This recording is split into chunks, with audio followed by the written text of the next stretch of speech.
अपू के साथ 2.5 साल।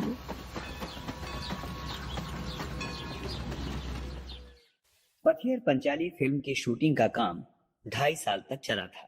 इस 2.5 साल के कालखंड में हर रोज तो शूटिंग होती नहीं थी। मैं तब एक विज्ञापन कंपनी में नौकरी करता था। नौकरी के काम से जब फुर्सत मिलती थी तब शूटिंग करता था। मेरे पास उस समय पर्याप्त पैसे भी नहीं थे। पैसे खत्म होने के बाद फिर से पैसे जमा होने तक शूटिंग स्थगित रखनी पड़ती थी। शूटिंग का आरंभ करने से पहले फिल्म में काम करने के लिए कलाकार इकट्ठा करने का एक बड़ा आयोजन हुआ। विशेषकर अपू की भूमिका निभाने के लिए 6 साल का लड़का मिल ही नहीं रहा था। आखिर मैंने अखबार में उस संदर्भ में एक इश्तेहार दिया। रास बिहारी एवेन्यू की एक बिल्डिंग में मैंने एक कमरा भाड़े पर लिया था। वहां पर बच्चे इंटरव्यू के लिए आते थे। बहुत से लड़के आए, लेकिन अपू की भूमिका के लिए मुझे जिस तरह का लड़का चाहिए था वैसा एक भी नहीं था। एक दिन एक लड़का आया। उसकी गर्दन पर लगा पाउडर देखकर मुझे शक हुआ। नाम पूछने पर नाजुक आवाज में वह बोला, किया। उसके साथ आए उसके पिताजी से मैंने पूछा, क्या अभी अभी इसके बाल कटवा कर यहाँ ले आए हैं?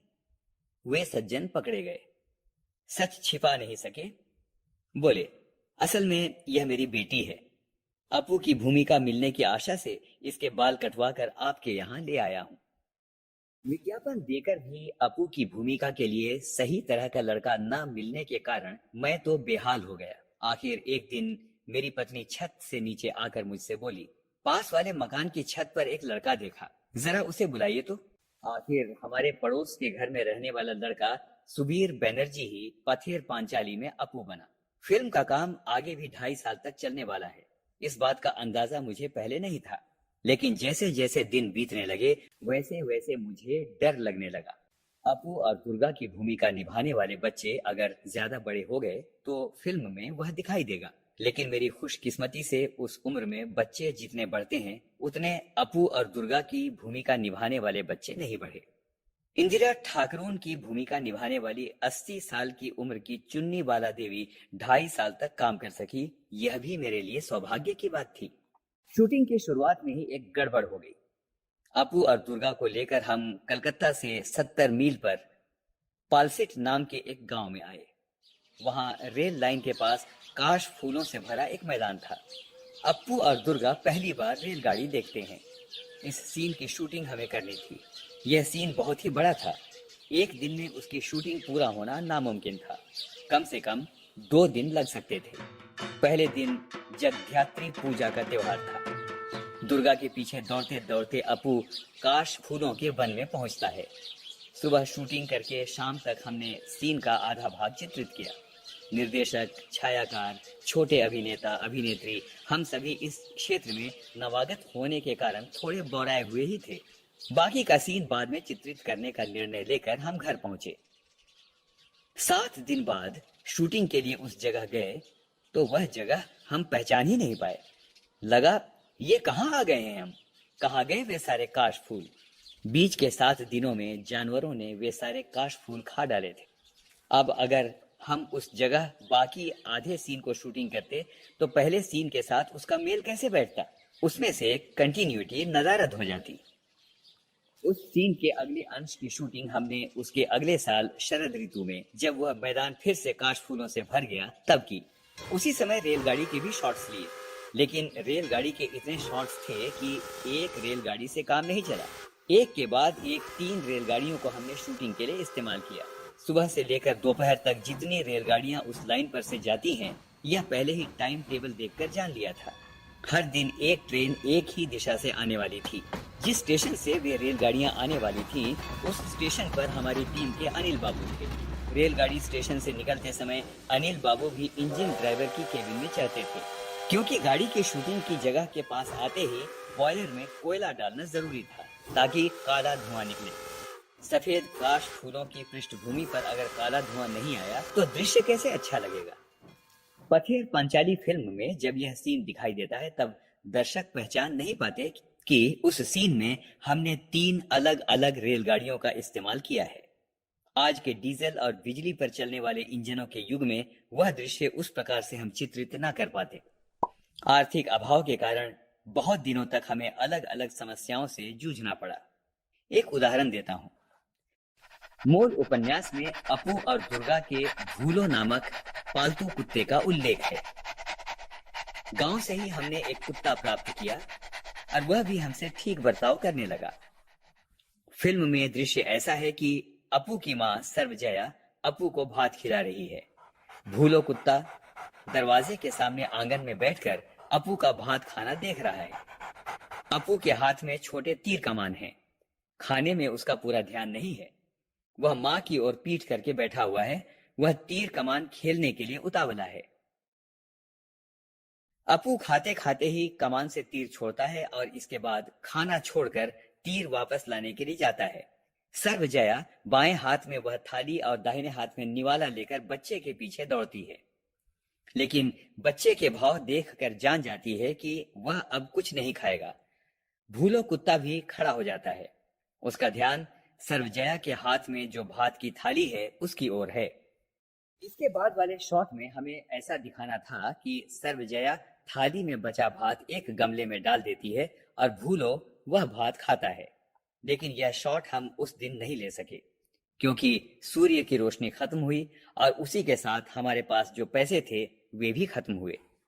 6 महीने बाद फिर से पैसे इकट्ठे होने पर हम फिर बोडाल गांव में उस सीन का बाकी अंश चित्रित करने के लिए गए, लेकिन वहां जाने पर समाचार मिला कि भूलो कुत्ता अब इस दुनिया में नहीं है। अब क्या होगा? खबर मिली कि भूलो जैसा दिखने वाला एक और कुत्ता गांव में है। अब लाओ पकड़ के उस कुत्ते को। सचमुच यह कुत्ता भूलो जैसा ही दिखता था। वह भूलो से बहुत ही मिलता जुलता था।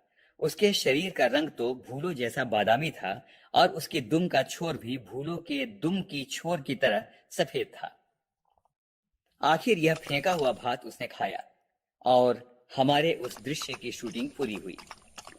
फिल्म देखते समय यह बात किसी के भी ध्यान में नहीं आती कि एक ही सीन में हमने भूलो की भूमिका में 2 अलग अलग कुत्तों से काम लिया है।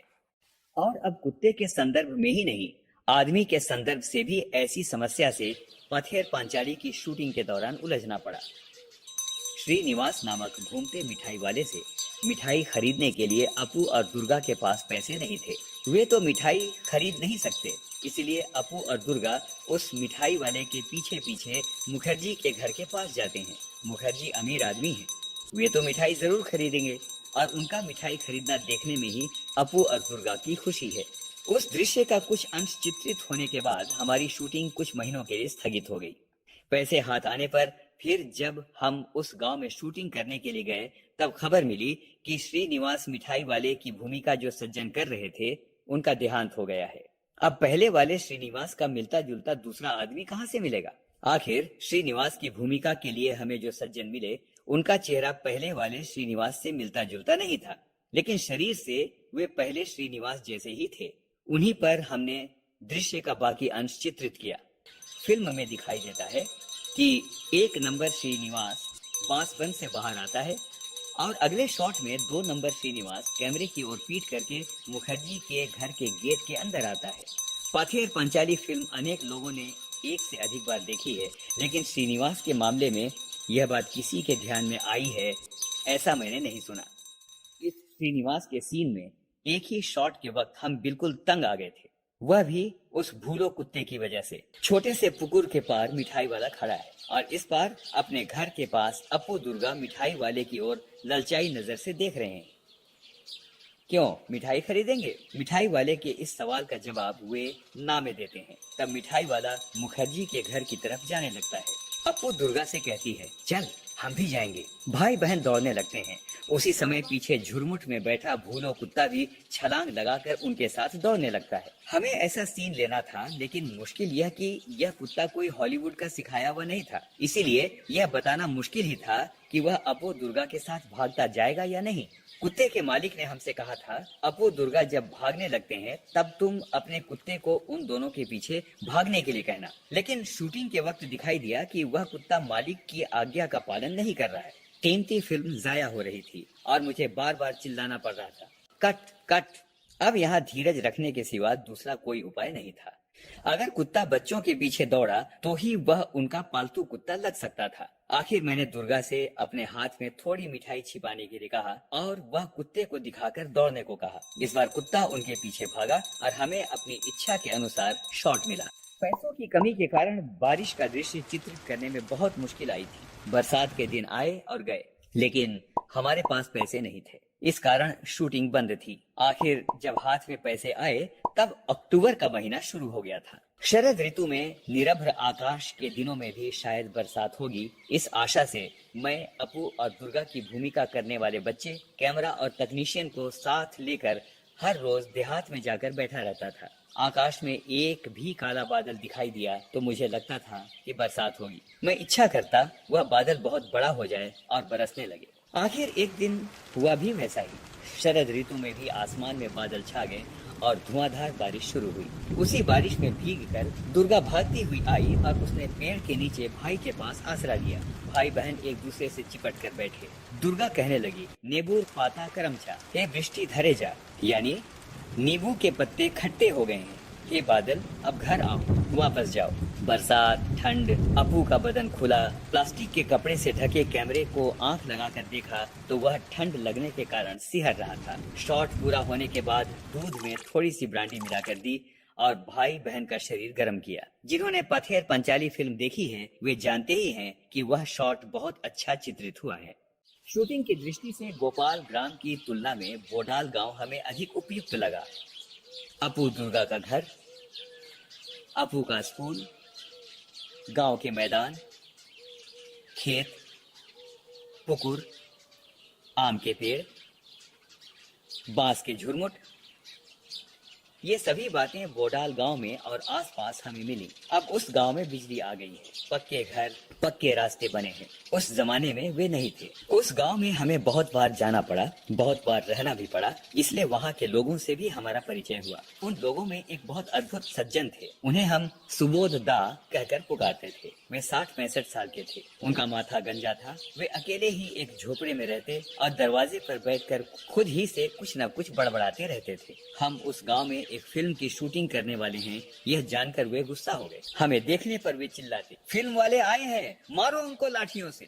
पूछताछ करने पर लोगों ने बताया वे मानसिक रूप से बीमार थे। बाद में सुबोध दा से हमारा अच्छा परिचय हुआ। वे हमें पास बुलाकर दरवाजे में बैठकर वायलिन पर लोक गीतों की धुनें बजाकर सुनाते थे। बीच में हमारे कानों में फुसफुसाते, वो साइकिल पे जा रहा आदमी देख रहे हो ना, वह कौन है जानते हो? वह है रूजवेल्ट। रूजवेल्ट 1882 से 1945। पूरा नाम फ्रैंकलिन डिलानो रूजवेल्ट, अमेरिका के 32वें राष्ट्रपति, 1933 से 1945 तक। इन्हें FDR भी कहा जाता था। इन्हीं के कार्यकाल में एटम बम के मैनहट्टन प्रोजेक्ट पर काम शुरू हुआ था। पक्का पाजी 2 चर्चिल 1874 से 1965। द्वितीय विश्व युद्ध के दौरान ब्रिटेन के प्रधानमंत्री थे।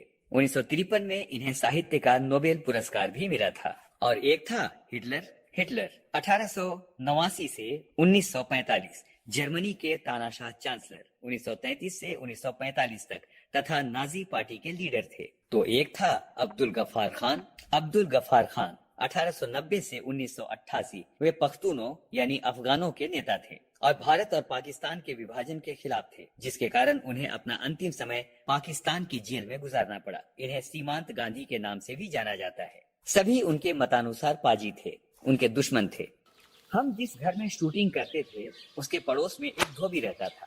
उसके कारण हमें बहुत परेशानी होती। वह भी थोड़ा सा पागल था और कभी भी भाइयों और बहनों कहकर किसी राजकीय मुद्दे पर लंबा भाषण शुरू करता था। फुर्सत के समय में उसके भाषण पर हमें कुछ आपत्ति नहीं थी, लेकिन अगर शूटिंग के समय वह भाषण शुरू करता तो हमारे साउंड का काम प्रभावित हो सकता था।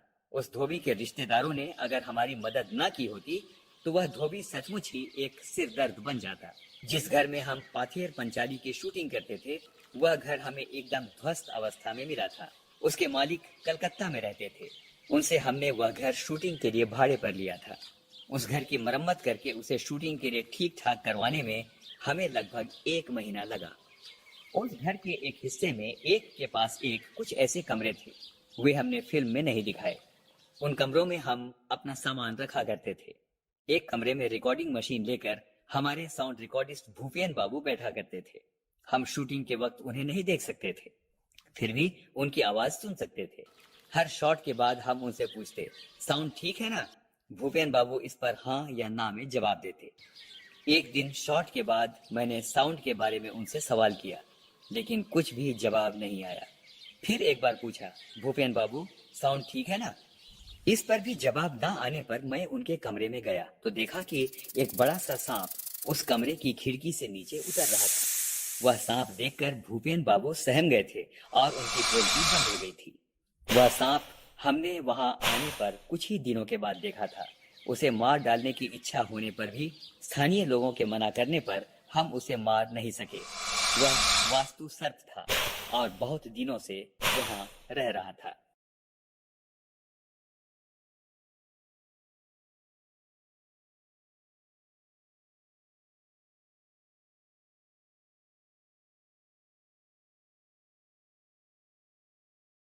If you like my videos, please subscribe my channel Red Monster Studios and hit the bell icon.